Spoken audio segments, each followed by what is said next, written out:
Hi, welcome to the Five Wins podcast. I'm Alanna, your host. And with that, I'm excited to welcome Nyah Leveretter to our podcast today. She's a former basketball player at Kentucky and Georgia, a rising sports reporter, and also a Five Wins NIL athlete. Welcome, Nyah. Thank you for having me. I'm so excited that you're here. So let's start at the very beginning. How did you start playing basketball, and what was your upbringing like?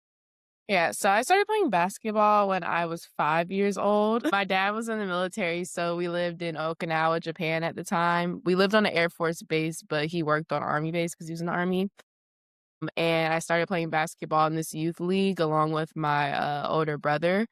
I'd say I didn't really start taking basketball serious until later on down the line, kind of towards middle school. But yeah, that's where I started playing. That's where I fell in love with basketball. And again, upbringing, dad was in the military. My mom was a teacher. Very, very structured upbringing. But I think that's made me into the person I am today. Why basketball? Because you also grew up playing other sports as well.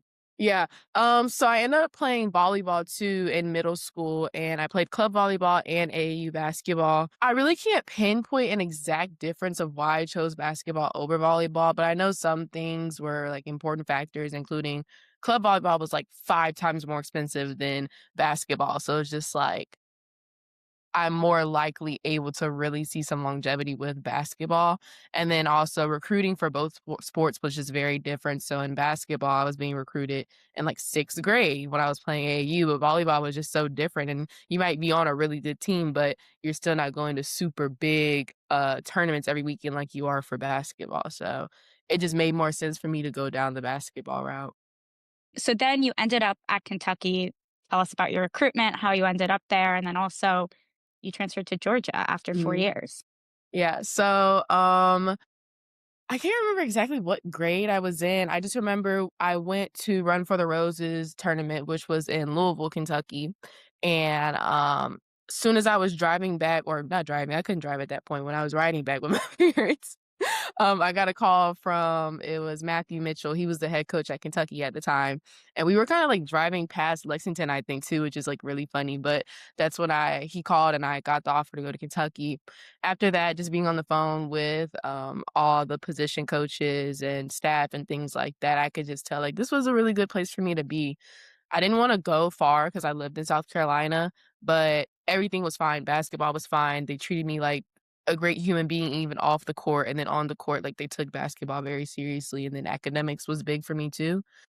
So it was a no-brainer, and I didn't mind going that far from home because it felt like a second home in a sense. I had a really good time at Kentucky. I made a lot of my lifelong friends there. I still talk to some of my professors from there, like, that's my place for I love Kentucky, but, I ended up being coached under Kyra Elzy because Matthew Mitchell basically had, like, a medical emergency and retired, but he's coaching again now, but in the moment, we thought it was, like, a final retirement. But, yeah, I had a blast, and then we won SEC championship in 2022, and that was, like, the highlight of my career, and after I got my degree from there, my coach ended up being let go, and so I had a decision of, like, either staying or leaving. And I just decided to just go ahead and put my name in the portal and leave. And so, after that, I ended up at Georgia and I had a fun year there. A little disappointing because I didn't get cleared until like halfway through the season. After my injury at Kentucky, I tore my ACL. But nonetheless, it was still a really good year and I was excited to be in Athens. Did you want to stay in the SEC? I did. I looked at other avenues as well because I'm one of those people, it's, like, much more than basketball for me, so I know once I'm done with basketball, I wanna have a career, like, I wanted to go somewhere where education is on the forefront, and so, I was talking to Georgia, I was looking at Florida, I was looking at Furman, which is, a school in South Carolina. It was important for me to stay SEC just because, like, that's where all my connections are with, like, conference headquarters and just everybody who's in the conference, honestly. Media related, I know a lot of people who do media at SEC Network, so it was really important for me in that aspect, but I wasn't afraid of also looking at other schools that were outside the conference. It is fun to have that connection. I'm kind of experiencing that right now with building 5 wins and, like, going back to UW-Madison, which is where I went to undergrad, and, like, reconnecting with my professors, and it feels good, it's exciting. Yeah, it is. I think last year, one of my best friends, she went back to Kentucky for homecoming, and I had basketball, so I was like, "Man, like, I can't wait till I'm able to go back for homecoming." So I'm gonna try to do that this year, but we'll see. So, but when you transferred, you went in with the intent of being able to play for 2 years, get a graduate degree, um, and spoiler alert for everybody, that is not the case. You are, like, medically retired from basketball. Can you take us back to the recovery, the lingering knee injury, and also that conversation that you had with your coaches that leads you to this next era? Yeah, so I tore my ACL my junior year playing at Vanderbilt for Kentucky, um, and I had the initial surgery, and then I say about, like, 8 months later. It might have been shorter than that, honestly, but, I had to get reconstruction surgery, which is basically where they put you under anesthesia, and because of the built up scar tissue, they just, like, take all that out and then, like, crank on your knee, straighten and bending so you can get better range of motion. So I had that done in Kentucky, missed my entire senior season, and then again transferred. When I got to Georgia, obviously they have, like, another set of surgeons and medical staff here, so they, like, reevaluated me or basically like, "Yeah, like, we're gonna put you through another surgery." They call it I forgot, it's like MUA, I forgot what the M stands for, but it stands manipulation under anesthesia. And so they were like, "Yeah, you're gonna have to do that again." So my dad came up, mom came up, we went through the surgery and the recovery, and rehab was, like, really hard. I was there every morning, so, like, a lot of the times I'm not even at practice because I'm at rehab trying to get my knee straight and bent and stronger. Lots of extra lifts and extra workouts too, just to make sure that when I am cleared, I am in a better place than I was when I showed up or whatever. And so I didn't get cleared until a little bit past halfway through the season. I could tell I had limited minutes, first of all. So, like, there was a point where I could only play like 3 minutes a quarter, then 5 minutes a quarter. It just went up and up after that. And that was kind of frustrating, but I knew it was just like for my safety to make sure that there's not too much load on my knee. Um, and at that point, I was just kind of frustrated because I felt like, man, like, I feel like I'm just never gonna kind of get back to normal or get back going. And it was kinda discouraging just because I see, like, all my teammates, like, learning everything quickly and doing everything so easily, and for me, it's just like, man, like, I'm trying to learn, but also trying to, like, make sure that my body is right, so it was really mentally tough, and I kinda got to the point where I just started having real conversations with my parents, and I was like, I don't know if I'm gonna make it through, like, another season, like, I don't know how that looks, I don't know how it looks in terms of, like, school being paid for or if I'm still here or anything like that, but I just knew, like, that is an option for me to just, like, walk away from it. And so, at the end of the season, I didn't go through senior night because I was like, "You know what? Like, I'm not sure, so, like, let me not make anything super final." So I didn't go through senior night, and after the season ended, I kind of had a little bit of a urge, a little bit of motivation because my very last game went very well. We were at the SEC tournament. I forgot who we were playing, but, I did pretty well. My teammates were, like, in foul trouble, so I got to play a lot more than I usually did at the time, and I just felt, like, really motivated. I was like, "You know what? Like, I can do this. Like, I'm good." And so I got to my end of the year meeting with my coach, and she basically just sat me down and was like, "How many more years of school do you have?" And I was just like, "I just have 1." And we just basically had a real conversation of my knee has been through so much. I have to warm up to do the warm up. I've played 6 years and I've had a phenomenal career. Like, a lot of people can't say they've won a SEC championship and, done all these academic things as well on top of that. So, my coach also knows I want to do sports media. And so she was like, you miss out on so much because you have to be at practice and games and things like that, so I'm not able to go to networking events or go to a lot of other games and cover them or, do things that align with what I wanna do with my career after I graduate with my master's degree. So, she was basically just like, "Yeah, like, we will pay for everything, you will be taken care of," and I just decided, like, yeah. that's a good decision, like, we can go from there, and so that's what I'm doing now. I'm getting my master's degree, and I'm not playing basketball, but I'm still technically on scholarship as a grad assistant in a sense. Um, and yeah, I'm enjoying it. I'm enjoying my free time and really focusing on, like, what I wanna do with my career. It's been fun. So are you gonna be coaching this year, kinda traveling to away games, or you're in it's a more of a title than a position? It's more of a title than a position just so, like, everything can still be covered in a sense. So Georgia's really big on, like, once you're an athlete here, if you want your education, they will make sure you get it, and that's what it is for me. And how have you taken advantage of your first summer not as a basketball player? Kind of like this summer, honestly. I definitely went on, like, a couple vacations with my friends. So I went to Tampa a couple times. That was really fun. And then other than that, a lot of networking events and opportunities. So luckily, Athens is only like an hour and a half away from Atlanta, really like an hour 15. But there's obviously a lot of sports there, a lot of media personality there. And so I'm a part of a mentorship group with Autumn Johnson, and there's a lot of women in sports that go to her events. I got to go to New York and call games for the first time, color commentary with Isis Young through Your World Enterprises, which is her company. And I did really well. I was timid at first, but, towards, like, more games, the more and more reps I got, like, I was a natural and everybody was like, "Yeah, like, this is what you should be doing." So it really boosted my confidence, and I've built a reel. I've applied for a bunch of internships, and another thing that I've done is go to a lot of networking events. I have a best friend, her name is Jaden. She also went to Kentucky. She played softball there. And it's funny because at Kentucky, we barely talk. Like, she was just kinda like one of those friends that's in my circle, so I'm just like, "Okay, if y'all cool with her, I'm cool with her." But, she lives in Atlanta, so once I got to Georgia, we became like this, and she's also very serious about her career in sports. She wants to be an NFL agent. She's gonna get her license, next year. But we always just tag team and go to different networking events together, and that's been so much fun because Atlanta just has so many people there and so many connections and, through going to those events.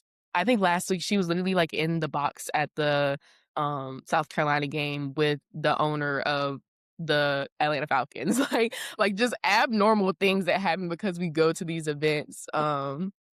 We got to go to overtime elite, and watch a game sideline and listen in, with her name is Nyah. She does, like, HBCU Go TV and just do a bunch of things to connect with people that are in the roles that we want to be in, so I've had a blast. I think another random thing that I've done that I think a lot of former athletes should actually tap into. I've done a lot of commercials for, like, basketball related things. So a lot of casting agencies have, like, reached out to me, and I've done modeling and acting before I went to college, but I kinda stopped because obviously there's not a major agency in Kentucky. But I mean, I'm close to Atlanta now, but there's a lot of commercials now focused on women's basketball because of the growth and boom of it and attention on it. So, like, I would just reach out to casting directors or they'll reach out to me and then, like, I'm doing commercials for, companies that are, like, really big. So it's exciting. It's a really good time. I'm enjoying it. So they reach out to you or you connect with them, and then in the commercial, what exactly are you doing? Are you, like, playing, like, basketball player number 1, for example? Yeah. So, like, yeah, I'll either be like a background basketball player or maybe even the main character. It just depends, or like a younger version of a main character. And it's just really cool. It's very random, but so much fun because you get to go to different cities and you're getting paid. So it's just like you may as well. And a lot of the time they'll hire people who like are like, yeah, I can play basketball, but it's just like at a different level. So it's easier for somebody who's played college basketball to just be like, yeah, like I can do it. I can definitely do this. So you mentioned going to networking and mentorship events in Atlanta. What do you really look for in a good mentor?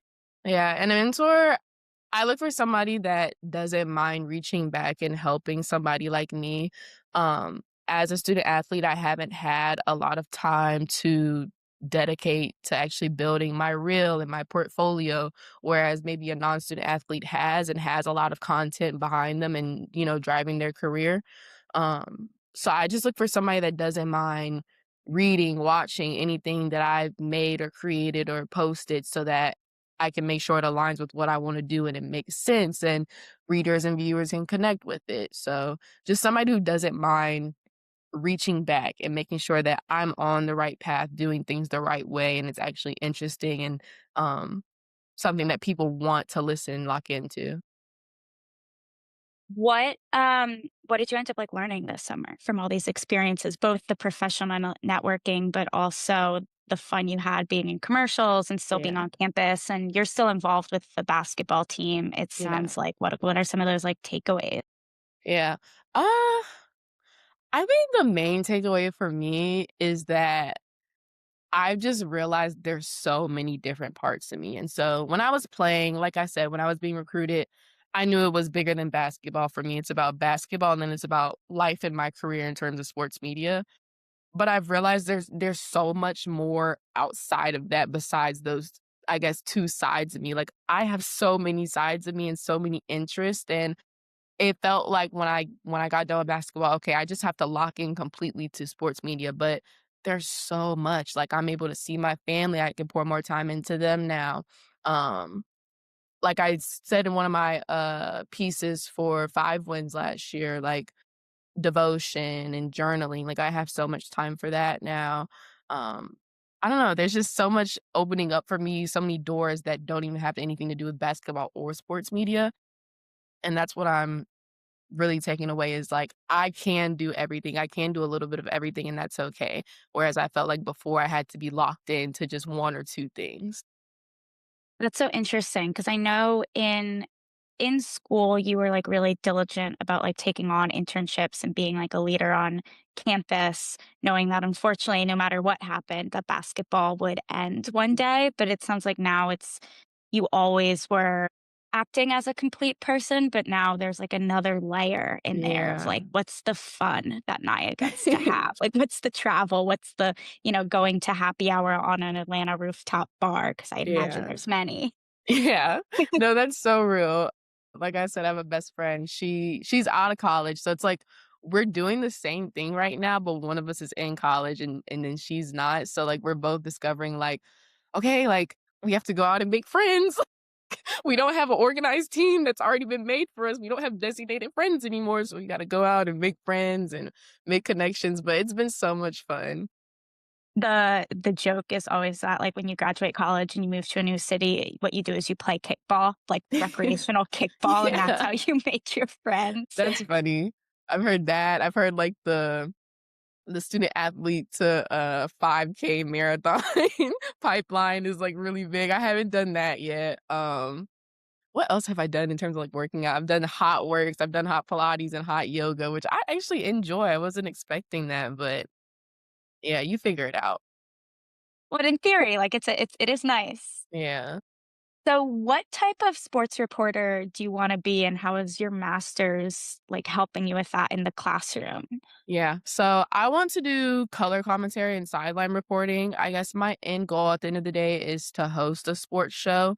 I love sports like football, basketball, volleyball, softball, and then I feel like any other sport I'd be interested in, I just need to learn more about it in terms of like soccer and baseball and maybe some other things like rugby or whatnot. But that's my interest. And like I said, a lot of my classes at the master's level aren't sports media related because there's a whole nother institute for that for undergrad. So a lot of the things that I'm doing are kind of outside of my degrees. Carlo Finlay, he is the director of the Sports Institute. I think he's a director. He might not be. He might just be a professor. I'm not sure on that. But that's who my point of contact. That's who I go to, and I'm just like, hey, like, is there any opportunity to call games or radio or anything like this? So there's some high school games around here that we're gonna start doing color commentary and sideline reporting for. There's volleyball, UGA volleyball. There's radio opportunities through that, and then I'll be color commentating women's basketball games for Georgia. So that's another cool thing that I get to do. So a lot of the work for my master's doesn't have anything to do with sports media. Like this semester, I'm literally taking a class where I have to interview an imprisoned journalist in Algeria, and then another like podcasting class, which I can tailor to sports because I can make it sports focused. But a lot of my classes don't really give me that exact pathway to do what I want to do.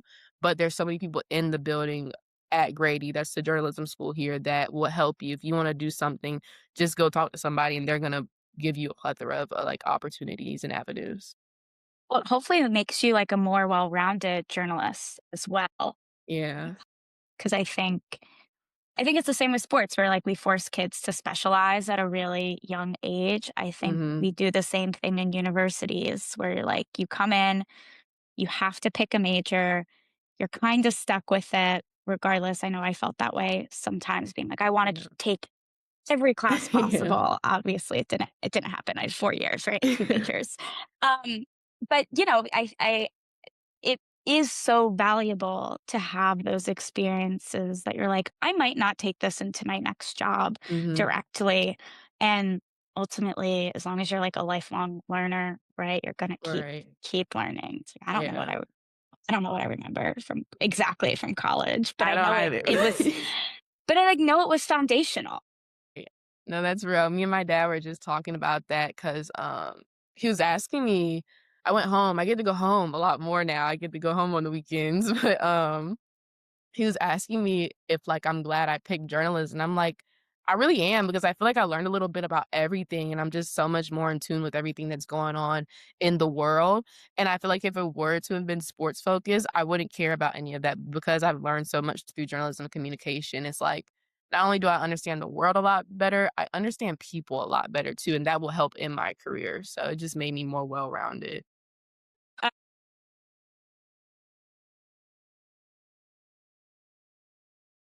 you're clearly cut out to be on the TV. In knowing you and talking to you even right now, there's about 15% of women are sports reporters. Women get 15% of all sports media coverage. What does it mean to you to bring more women into the space, and, like, how is that a motivating factor? Yeah, it's very motivating for me.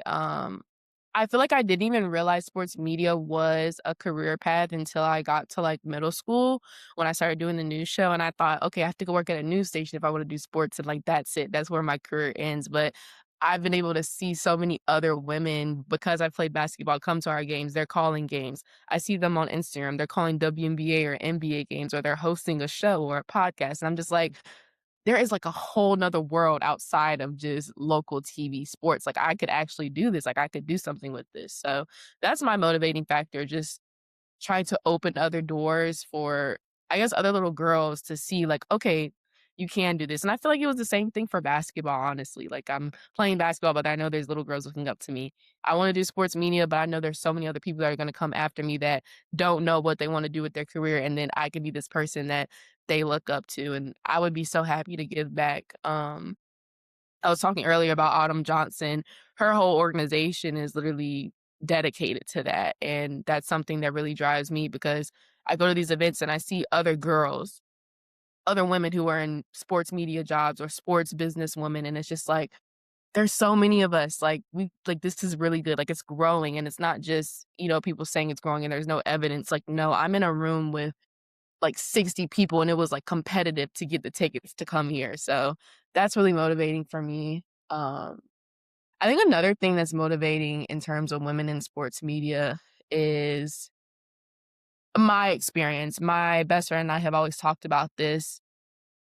Besides everybody else that I name, like they've been very supportive and always reach out to me. But sometimes I notice when I go to these networking events, that a lot of times the men are easier to communicate and kinda push you further than the women are. The women are sometimes kinda hesitant, and I don't know if that stems from, like, fear of, like, there's so little space that they don't want the next people to come in and, like, take their roles or fill up that space, but that's something that's kind of been disappointing that I've noticed, and me and my best friend always talk about, like, when we make it and, like, when we're in the spaces we wanna be in, like, we're not going to be like that at all. Like, we just wanna be uplifting and make sure that there is so much room for everybody to succeed in whatever they want to succeed in, so there's no need to, like, I wouldn't say ignore, but, like, not go hard for the people that want to do what we want to do as well. You mentioned seeing people who you admire on social media, and I wanted to ask you about the role socials, like your socials play in moving into the sports reporting world? There's everyone's gotta be an influencer, it feels like at this point. How do you build that personal brand online beyond just the talent and the clips that you have? Yeah. I say I'm in the process of doing that right now, honestly. So my friend and I like have this idea for a podcast, and it's just like I have my personal Instagram and it has a little bit of sports media on there, but I understand in order for me to really get out there, I need a separate page to really devote to sports media and things outside of just, hey, this is what I did this weekend. like, so that's Well, been I wanna kind of like see, but yeah. fun to figure it out. But I think branding is really important. Like you said, I feel like everybody these days feels like you have to be an influencer, but I know a lot of people who really appreciate like the micro influencer. Like you don't have to have a million followers and be doing the most extravagant things, but nowadays you can just go on TikTok, post a background, and like put your put yourself in front of the wallpaper and just tell a story about what's going on. So that's been interesting to see and kind of help me decide how I want my pages to look like, and that's something that I'm kinda, like, still working on, so stay tuned for that one.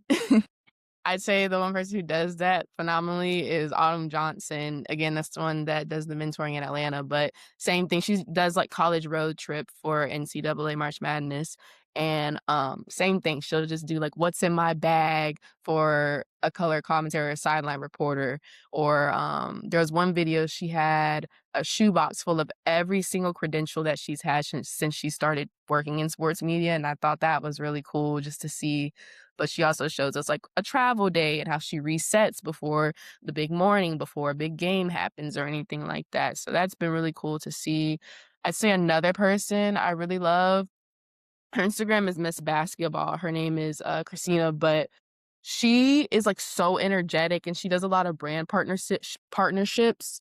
Um, she did one with like F1 and NASCAR a few weeks ago, and it's just really cool to see a woman in a space like that because you don't really like see that often, or you haven't before this year. So I really like her content because it's very like informal but fun, and it's still like telling a story in a sense. So there's just so many people right here in Atlanta. That's why it's, like, so easy for me to kinda plan out how I want things to look like because there's so many replicas and not in a sense of, like, I'm gonna copy exactly what they do, but, like, okay, I can say things in this way and use this slang, and it's not like I don't have to have my reporter anchor voice on all the time, which is really cool to me, so You get to be a person. It's the same as being an athlete. You get to be a person, and people actually care a whole lot about that right. as well. Do you think you'll stay in Atlanta after school? See, I don't know. I would love to just because there's so many teams there and organizations, but I also have no problem like moving somewhere else if my first opportunity is big somewhere else. I guess that's another thing that has helped as a military child. I don't mind moving or being far. Like wherever the opportunity is, I'll make the most of it.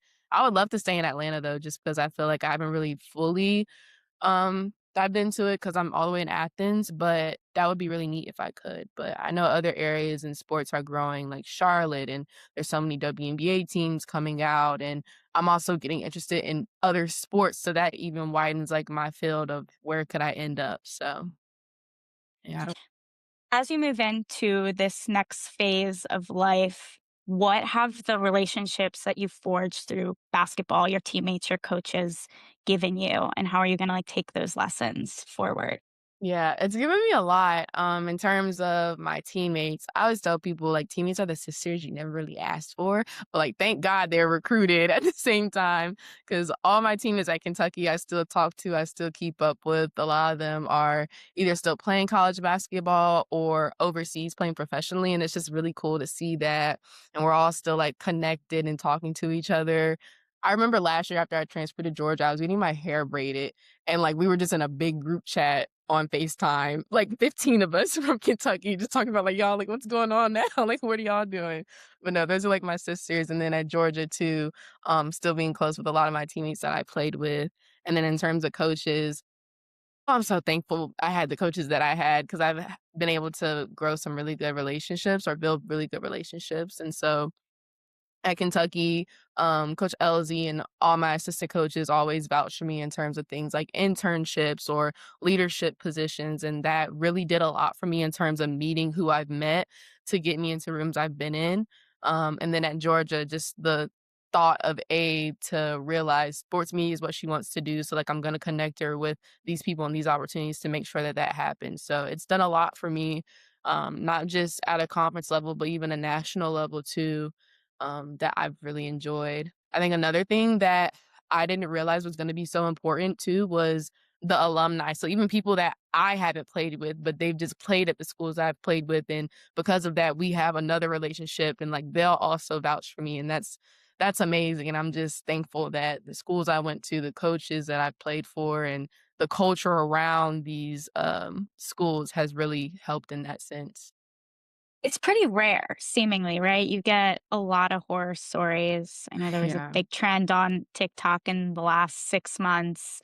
And even people that don't have horror stories, college sports is a grind. It is Yeah. so unlike the regular student experience. So to have the support from like the coaches, the teammates, your family, who you're evidently very close with, totally changes the game and is setting you up for success. Yeah, it definitely has. I'm so thankful for it. I mean, like, even when it's frustrating or even when it was frustrating, it's like, I'm just thinking, you know what, though? Like, I can get through this because I know it will be worth it. I know these people will be so proud of me after, and like, it's going to be amazing. So, like, just get through this sprint and it'll be, it'll be worth it.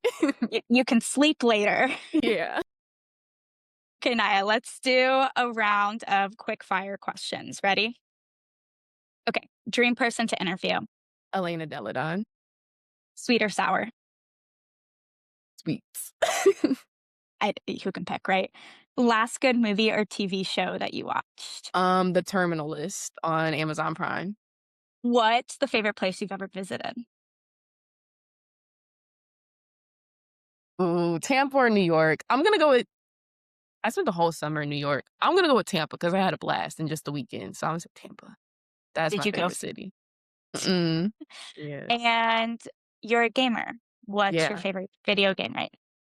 Right now, Fortnite, but I just downloaded a couple other games that hopefully I'll end up liking. I think one is like a dream house. I think you like build like you're a interior designer basically. So I'm gonna check that out as soon as it downloads. Well, Naya, thank you so much for joining me today. Thank you for having me. I had fun. Me too. This is great. We'll talk to you soon.